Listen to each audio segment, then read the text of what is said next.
అందరికీ నమస్కారం. మీరందరూ ఏమనుకుంటున్నారు?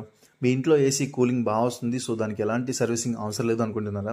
సో, ఇక్కడ చూశారు కదా! ఇక్కడ మీరు చూస్తున్న ఏసీ కూడా కూలింగ్ చాలా బాగా వస్తుంది. అలా అని చెప్పేసి దీనికి సర్వీసింగ్ వద్దనుకుంటున్నారా? సో, ఒకటి బాగా గుర్తుపెట్టుకోండి. మనం గాలి పీల్చుకునేటప్పుడు మన మూతికి గానీ, ముక్కు గానీ ఏదైనా అడ్డం పెట్టుకుంటే గాలి పీల్చుకోవడానికి ఎంత ఇబ్బంది అవుతుందో, సో, ఖచ్చితంగా సేమ్ టు సేమ్ దీనికి కూడా అంతే. సో, ఎందుకంటే మనకి ఇండోరు, అవుట్‌డోరు ముక్కు, నోటితో సమానం అనమాట. సో, అది గాలి సరిగ్గా పీల్చుకోకపోతే గాలి సరిగ్గా వెళ్ళకపోతే దానికి కూలింగ్ వచ్చే ఆప్షన్ ఉండదు. సో, హీట్ అవుతున్న గ్యాస్‌ని కూలింగ్ చేసే ఆప్షన్ కూడా కుదరదు. సో, ఎట్టి పరిస్థితుల్లో కూడా మీరు ఏసీ సర్వీసింగ్ చేయించుకుంటే మీకు మెయింటెనెన్స్ బాగుంటుంది. వీటన్నిటికన్నా ముఖ్యమైన విషయం ఏంటంటే కరెంట్ బిల్ తక్కువొస్తుంది. సో, మీకు సర్వీసింగ్ లేకుండా మీరు ఏసీ వాడుతూ ఉన్నారంటే ఒక యూనిట్‌కి 2 యూనిట్లు డబల్ తీసుకుంటుందన్నమాట. సో, ఖచ్చితంగా ప్రతి ఏసీకి సర్వీసింగ్ అయితే అవసరం. సో, కాబట్టి మీ ఏసీని సర్వీసింగ్ చేయించుకోండి. దాని మెయింటెనెన్స్ ఎప్పటికప్పుడు చూపించుకోండి. నిజంగా కరెంట్ బిల్ తక్కువ వస్తుంది. ఏసీ కూడా మంచి కండిషన్‌లో బాగుంటుంది.